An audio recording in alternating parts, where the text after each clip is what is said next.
I was born in New York City. My parents moved to Ojai, California when I was 4.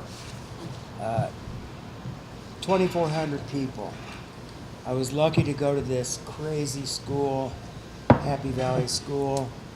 Aldous Huxley, Krishnamurti, Alan Watts were on the board of this school. It was very formative. When it came time for the 9th grade, I told my parents I'd run away if I couldn't go to public school. So I became a bad boy at Nordhoff High School. I was going to be the greatest hot rod builder. That was my goal from the age of 13. At 18, I went to Europe for a year. I went to New York first. I went to all the museums in New York for 2 weeks. And then I sailed to Europe on an Italian line ship.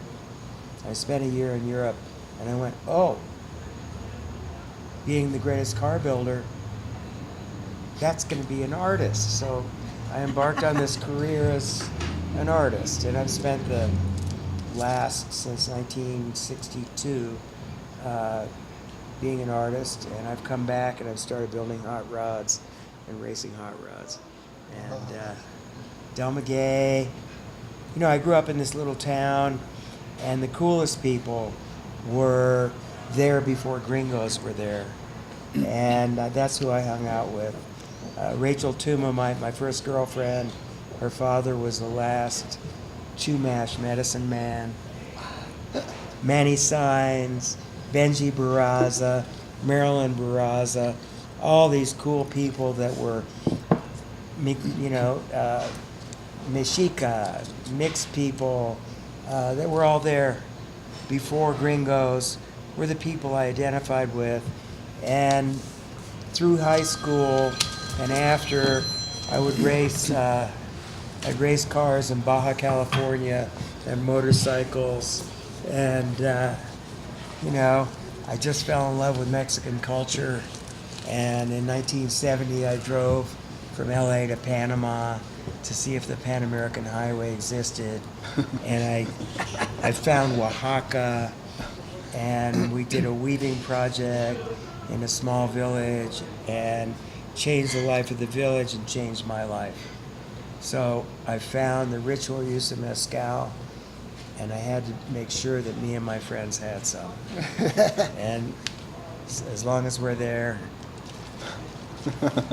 this is not water. I hope you drink. Because oh, man. I brought back, I told Chef Olea that I was there at his place a couple Friday nights ago, and I told him I'd bring him back what I'm calling liquid mole. Liquid mole. This is Mezcal de Puebla. Wow. We just have gotten denomination of origin for the state of Puebla, and this is made in a remote village, San Pedro Amayaltepec, and I'm sorry, but it's pechuga. It's got a chicken breast in it, and all the spices and all the fruits that go into the moles of Puebla. And if you can't taste liquid mole in here, I know you guys can. I know you chefs can. Ron, before we enjoy these mezcals, I think it would be nice if you do the ceremony. I'll have to do that. Yes. So in Oaxaca, any ceremony begins with the judge, I guess that's me, pouring a few drops on the floor for Mother Earth and our ancestors, and we say, Stijibeu. Stijibeu. Stijibeu means to your health, to the health of your friends, the life of the planet, and with gratitude to the gods that brought us the maguey. So nice. Cheers. Does it smell like mole?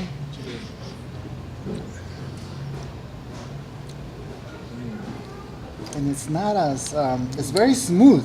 It's 98 proof. It's 49%. Right. Way high. But it's How many usually, destinations? you know, this is just very smooth. 2?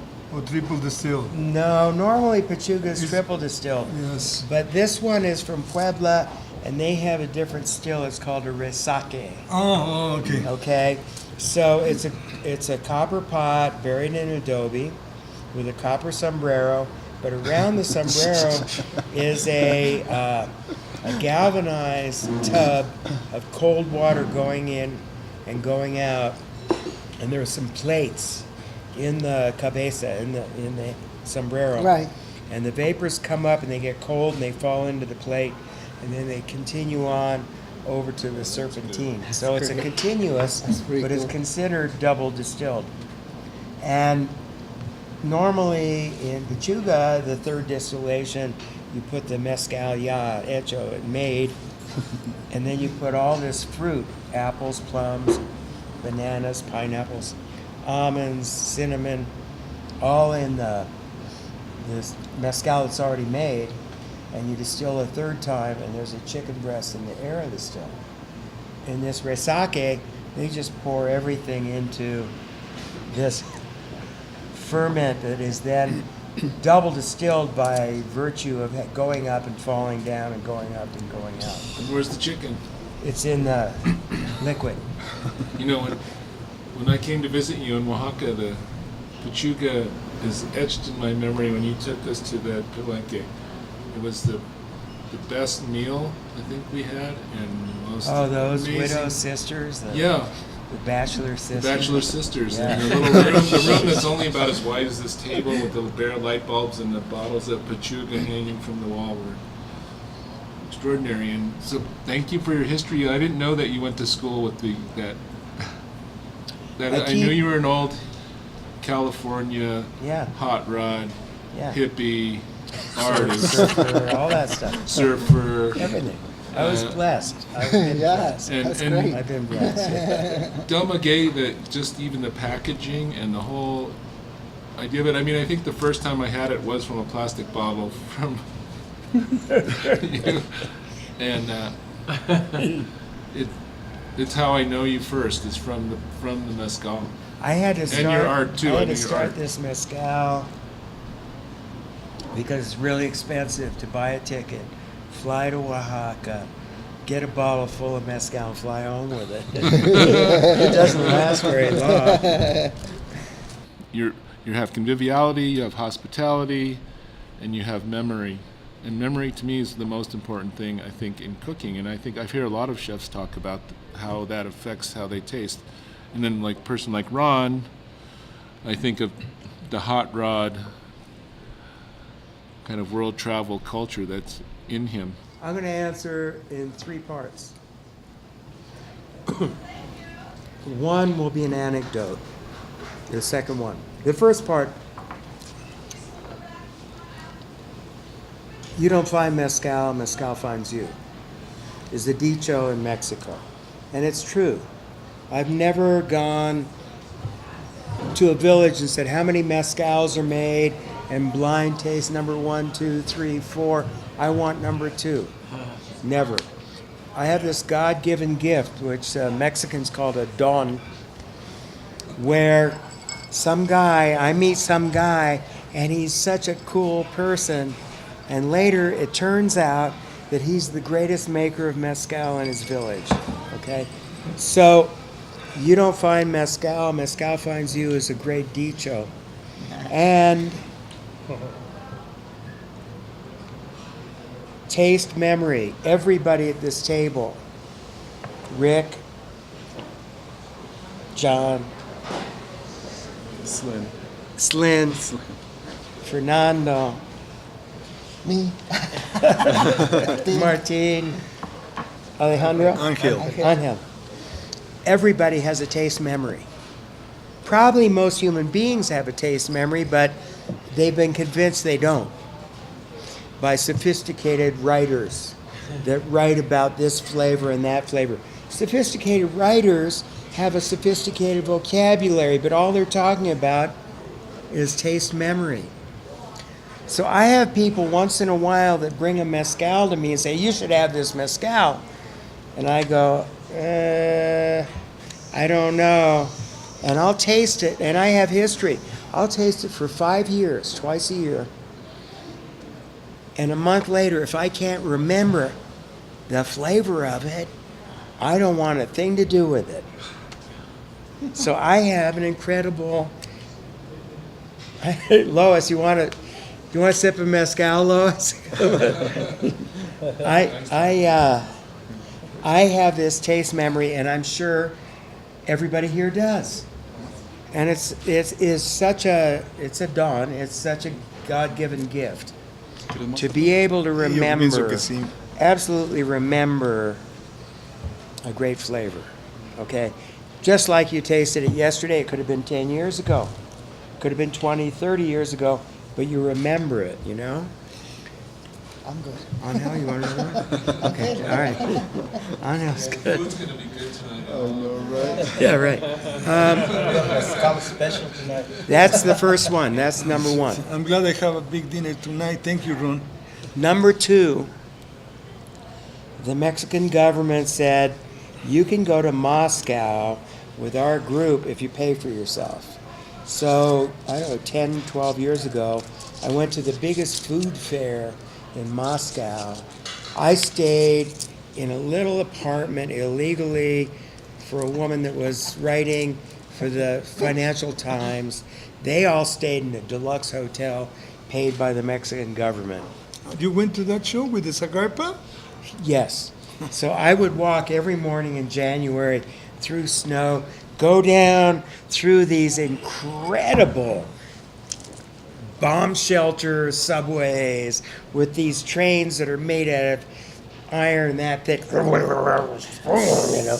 And I come out in these beautiful palaces, the people's palaces, the subway entrances, and I would walk to the hotel, and then I'd meet all these people that were like eating well and sleeping well, and ride a bus to this thing. And I said, I'll do this. If I can have my own booth, I don't want to be part of anyone else. So they had all these crappy bureaucrats who didn't care about anything, pouring crappy mezcal, the kind that he grew up on. Thank you for bringing me beautiful memories. And I was there pouring for 6 days. On the final day, this very elegant white-haired man, in his 60s, came by, and he walked by me, and he looked as he walked by, and he went, shook his head like, oh, I'm sorry, and he left. But then in 3 minutes, he came back, and he went, I got to do it. There's never going to be a chance again. And I took him through 4 villages, and we got to Tobala, the wild mountain agave. And he went, oh my God, vodka, which means water of life. Vodka. And then he told me a story. And the story was, when he was 18, he grew up next to the biggest distillery in all of Russia. And it was called The Standard. And they made this unbelievable vodka that went to the bosses of Russia during the communist era. And then the next level down went to the bureaucrats. And then the people got the shit that was left over.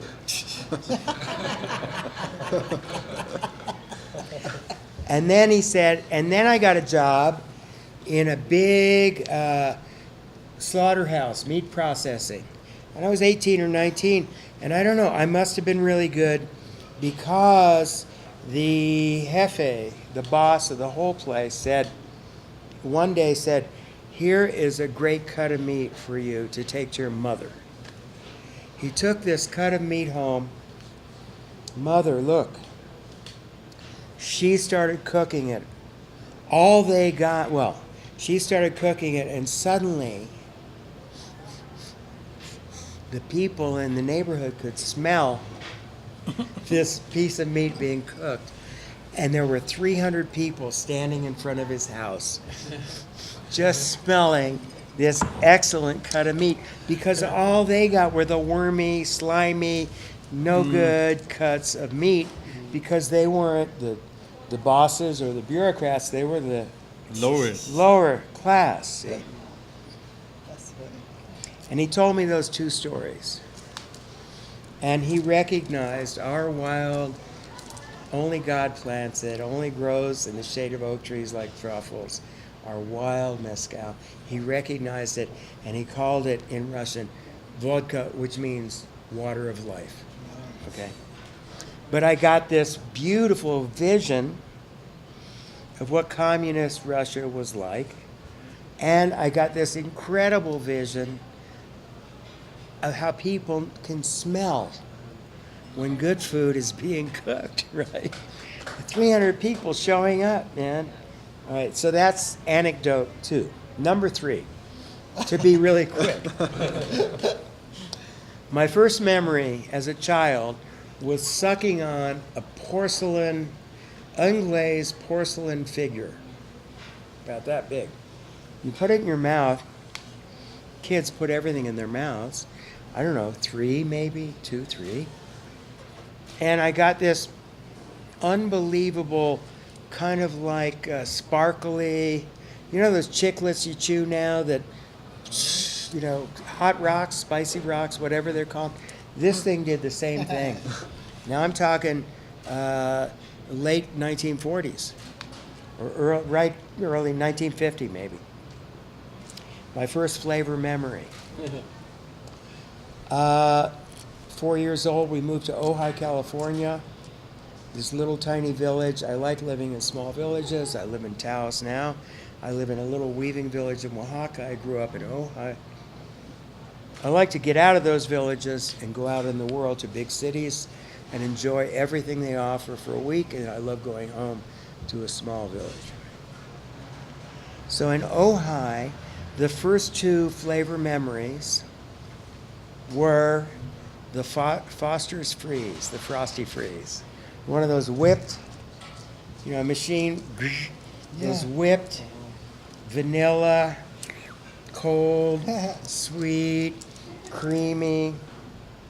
The second one, within a few days, was at the end of the Ojai Valley before you go up to Santa Paula. The Simones raised grapes, these Italians raised grapes, made wine, and they made pizza. And I had my first pizza. And I remember that pizza, my very, you know, really good crust pizza, okay? The next flavor after that was going to Angie's, which was a little shack, a little tiny kitchen with tin roofs and screens, and Angie was from some unknown place in Mexico and made the most delicious tacos and menudo. And now I'm like 6 years old, and that is edible food. Okay? I don't remember my mother's cooking. I remember that. Okay? And then the final thing, when I was 14, I had a Hungarian aunt who wasn't really an aunt. And we would go from Ojai down Ventura Boulevard, 2 lanes, down to Laurel Canyon in the 50s when it was still 2 lanes, no freeway. And this aunt took a duck, somehow cooked it, deboned it, made a country pate of duck, put it back in to the skin, and served it. And you cut slices of it. And it was the most incredible art form I'd ever seen. Those are my flavor memories. The duck is interesting because one of my first food memories is having, we used to go to, what was it called? The Mandarin in San Francisco. It's, what is that woman's name? Cecilia Chan. Well, we go there once every 6 weeks with my grandfather, and we'd have a whole banquet with the Lazy Susan, the whole works. So soup would come, and there would be like a baby squid and baby octopus floating like this. So as a kid, you remember like these little things, yeah, and like jellyfish, smoked jellyfish. But the thing that really blew my mind was the the roast duck, the Peking duck with the little bao and some sauce and a little bit of duck salt, which is Szechuan pepper and salt roasted. And that memory, and the Chinese chicken salad there, which is not like the thing, you can get at Trader Joe's with the fried noodles and the mandarin oranges from the can, but this other flavor with pickled mango, and it was iceberg lettuce and fried noodles and chicken, but it's really amazing. And when I was cooking, I made that was a memory that I used to make the recipe. And when I had my little place in Idaho, this little sandwich stand, really sophisticated stand, but that was one of the main things, was making this Chinese chicken salad, and it was in honor of that memory and my grandfather, and that same memory of chickens, of going in Chinatown. That store is still there, where you can go down on Grand Street, get a chicken in a bag, alive, bring it home, wring its neck, do the whole works. And my grandfather, was his third wife. He outlived all of them. She would come, make lunch, and one of the reasons I moved back to San Francisco from living in the mountains was so I could hang out with them and learn the old country recipes from the Canton region and go shopping with them. And those memories I carry with me I forgot. forever. I had a fourth thing. The fourth thing. We had an uncle and an aunt from New Jersey, and their 3 kids come to California.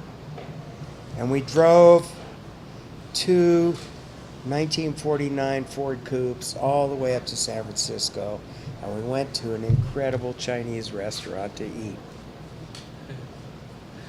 And no, that was the return on Highway 5, or the inland route. And hashi, the chopsticks. First time I ever saw chopsticks, I went, oh my God, an alternative to forks? This is so brilliant. It opened my mind to cultures, because culture is everything, right? And so we ordered all this food, except for my Uncle Leonard, who said, I'm not eating this stuff, I want a hamburger.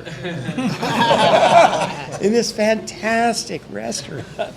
And back then, they still had spittoons. So you had your bowl of rice, and you got stuff, and you put it in your bowl, and you ate. And if you had some leftover, something you couldn't, like a green pea pod part that you couldn't eat, you welcome to spit it into a spittoon.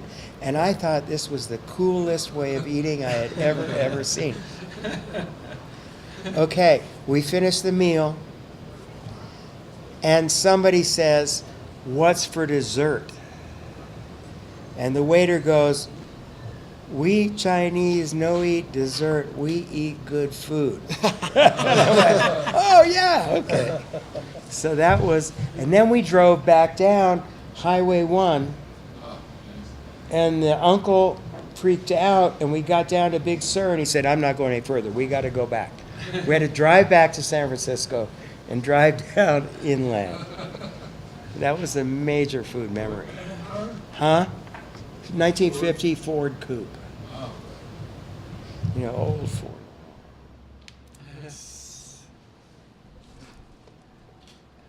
Well, who should we start with? That other thing that kind of a thing with making art and making food, that we become like so engrossed in that, but I think that we have, obsessions outside of doing that in life. And like my own is like to go climb around in the mountains and ski down and ride my motorcycle or go surfing. And those things of traveling around in the world influence how I understand food and understand art. I've been hearing a lot of comments about how there's too much talk about farm to table, but I think that every chef would agree, and I think Ron would agree, like when you talked about Tobala, when I first had that, it blew my mind, and it's still in my memory. But the source of mise en place is for the things that you make are from the farm. Like it starts in the farm, it starts in how the farmers treat everything, or if it's wild food. And then for the source of inspiration, it's like, how do you live your life? What are the things that really turn you on, keep you happy, keep you curious? I mean, I'm like Ron. Recently, I saw on Facebook. I love that you were. I saw your car too because I had some stuff in that little storage in there in Taos, and I was like, whose car is that? And they go, it's Ron's car, and I'm like, that's an interesting car parked next to some GP Ducati that Mark built.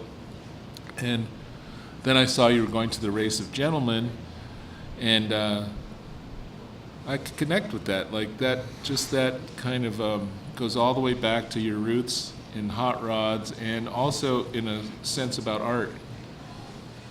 Maybe we should start with you, Ron. You were just... Well, one of my best dishes is Chinese chicken salad. In 1970 in LA, when the Vietnam War was on, there were refugees coming in and they set up little grocery stores. And I love Vietnamese food. And I go, what's this in this can? Boiled chicken? No. Barbecue chicken. Oh, okay.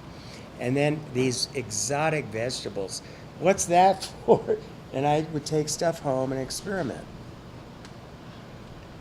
But basically, from the very beginning, to me, art was supposed to be an adventure. And as a young artist, I had a following where my gallery had a waiting list. Any piece I made I've been very fortunate. I've been really lucky. And no, it was Ace Gallery. Yeah. So I was really lucky to have, my adventurous vision of these things that never existed before, and I'd make them, and people wanted them.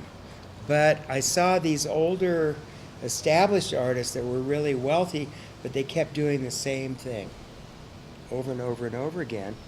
And I went, well, wait a minute. I don't want to do that. It's supposed to be an adventure. So what are you going to do? And I went, well, this last piece created a question, and answering that question, I'll make the next piece. So I did this, those Chinese things that go click, click, click, and they're infinite, and they just keep cascading down, Yeah. I figured art was like that you ask a question and it puts you in a whole other place, and you go do that. So that has been my thing, and it's applied to everything I do. And I love exploring and finding new flavors and new things, And I've been, like I said, have been totally fortunate. I had one job. Well, I had two jobs. I had three jobs. When I was 10, I rode a bicycle around and threw the Sunday paper on people's porches, right? I think my parents put me to work, When I was 15, 16, I was a box boy at the market where you'd put people's stuff in bags and you carry them out to their car, right? Because that's what used to be before these shopping carts and everything.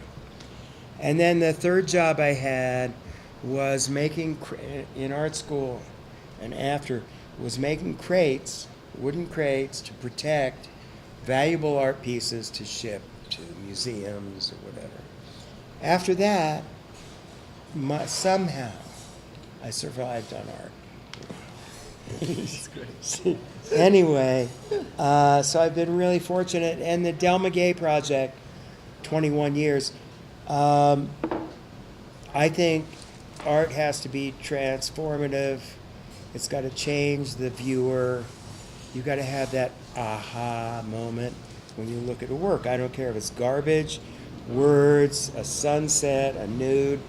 If you look at it and it goes, aha, then it is successful.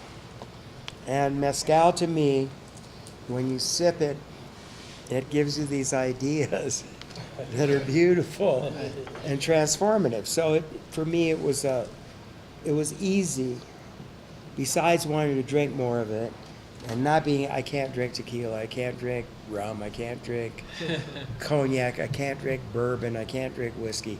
I can sip this all day and I'm fine. And I had an x-ray of my liver lately, and it's perfect.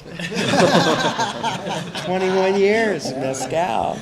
We're good. We're good together. You know? So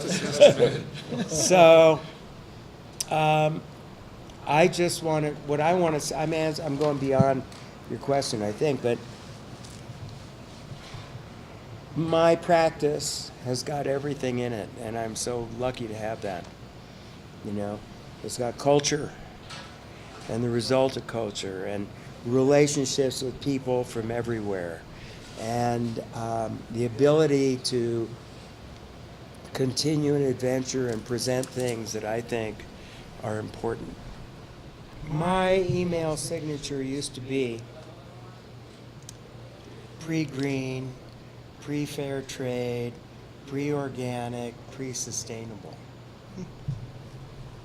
From the heart of the maguey and the soul of the village. Now, suddenly, craft, organic, which is not true, all this stuff is a buzzword that people are throwing out, and it's not necessarily true.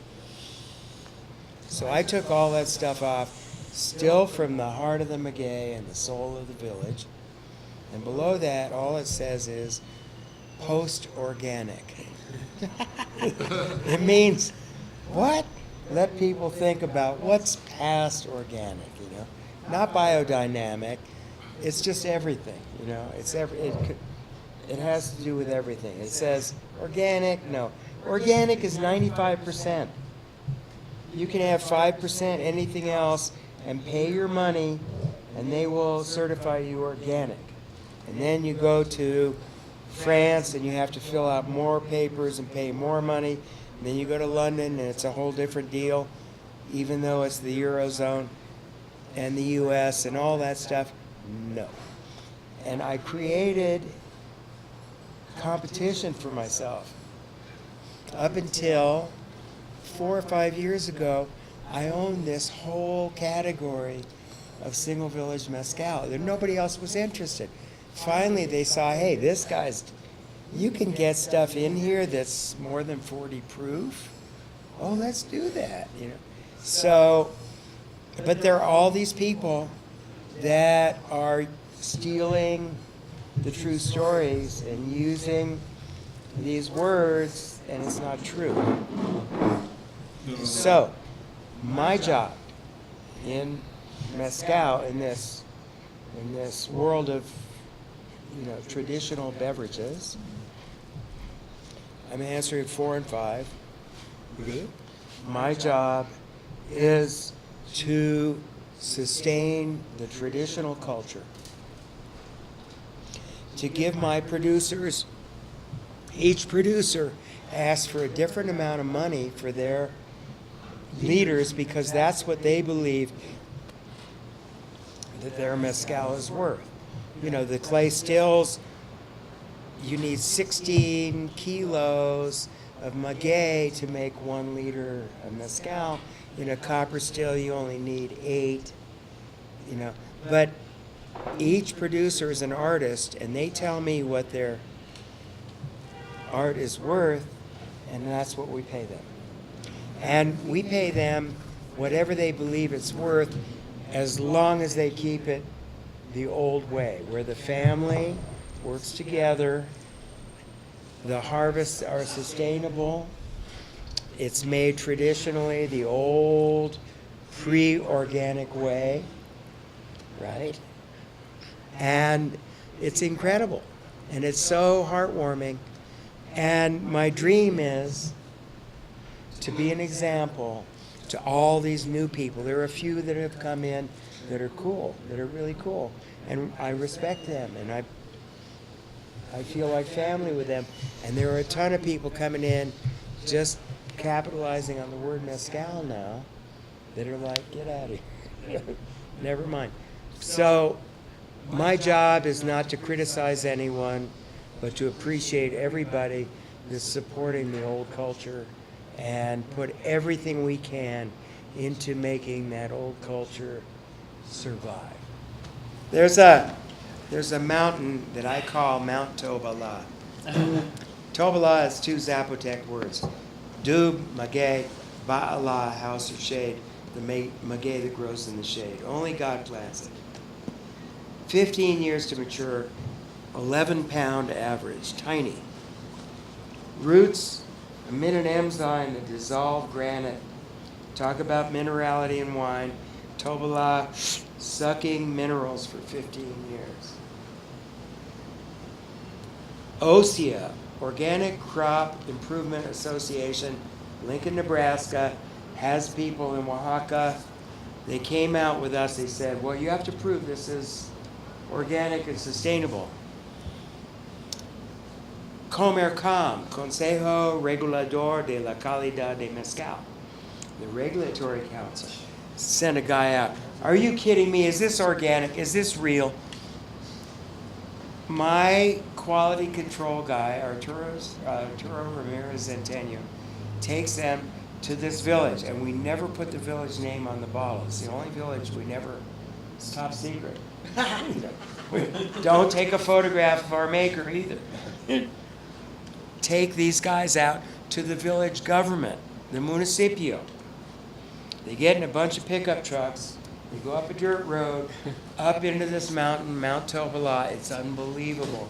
They walk into the forest, and here are all these wild agaves. And it's everywhere. And the village government assures that our guy can only pick twice a year. Once for the village fiesta, which is 8 days in August, and people in the other villages come and get drunk and drink this elixir, and then the rest of it is for Del Maguey. That's the deal. And it's all sustainable. And there was one year they went, no, you can't harvest any this year because it's looking a little lean. And these things flower, go to seed, the seeds float with the wind, replant themselves. We don't touch anything. There are people planting in places that are fields. This is high altitude, granite rocks, underneath oak trees, and the abono, the fertilizer, is decayed oak leaves, right? There are places where whole villages are planting in dirt on flat it's totally different. It is not wild. Tobalá means wild agave. So we're sustainable because this village government controls the harvest happily. I don't have to do it. It's the way it is. Sustainability.